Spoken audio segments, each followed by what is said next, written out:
brands are moats. A strong brand is really potent stuff. What we're trying to do is we're trying to find a business with a wide and long-lasting moat around it, protecting a terrific economic castle. In essence, that's what business is all about. What we're trying to find is a business that, for one reason or another, it can be because of its position in the consumer's mind, it can be because of a technological advantage, or any kind of reason at all, that it has this moat around it. And then what we have to decide is all moats are subject to attack in a capitalistic system. So everybody is going to try. If you've got a big castle in there, people are going to be trying to figure out how to get to it. And what we have to decide, and most moats aren't worth a damn in capitalism. I mean, that's the nature of it, and it's a constructive thing that that's the case.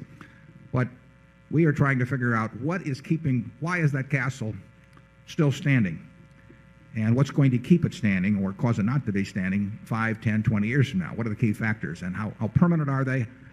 It's not a great business when you have to have a prayer session before you raise your prices a penny. I mean, you're in a tough business then. And I would say you can almost measure the strength of a business over time by the agony they go through in determining whether a price increase can be sustained. The brand has to stand for something in the consumer's mind, because in the end, the retailer may want to shift to a house brand, private label, private labels have been around forever in the soft drink field. I mean, I can remember when I was looking at Cott Beverage and all of those and thinking, what will it do to us? I remember when Sam Walton sent me the first six-pack. He told me it was the first six-pack of Sam's Cola 20 years ago. And believe me, Walmart has plenty of power, but so does Coca-Cola. And the brand, you've got to nourish them.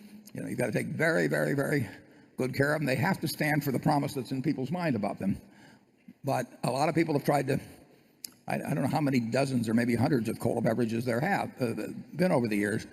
RC Cola, they came up with the first diet product back in the early 60s, and that looked like a big maneuver. Wilkinson came up with the blade back in the 60s after Gillette, but Gillette ends up with 70% by dollar value worldwide of razor blades after 100 years. So you've got to protect a brand. You've got to enhance it in every way. You've got to get a promise in people's minds that gets delivered that way.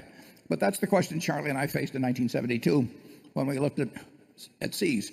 See's was selling for $1.95 a pound. Russell Stover was selling a little cheaper. And you had to decide how much damage could a Russell Stover do if they came after See's and they copied our shops and all that sort of thing. If you protect a brand, if you got a terrific brand and you protect it, it's a fabulous asset, but you'll always have trouble dealing with Costco and Walmart and the rest of the guys, Kroger, you name it. They're tough too. But the great brands will survive and the great retailers will do well. If you found this video valuable, don't forget to give it a thumbs up, subscribe for more content, and share your thoughts in the comments below.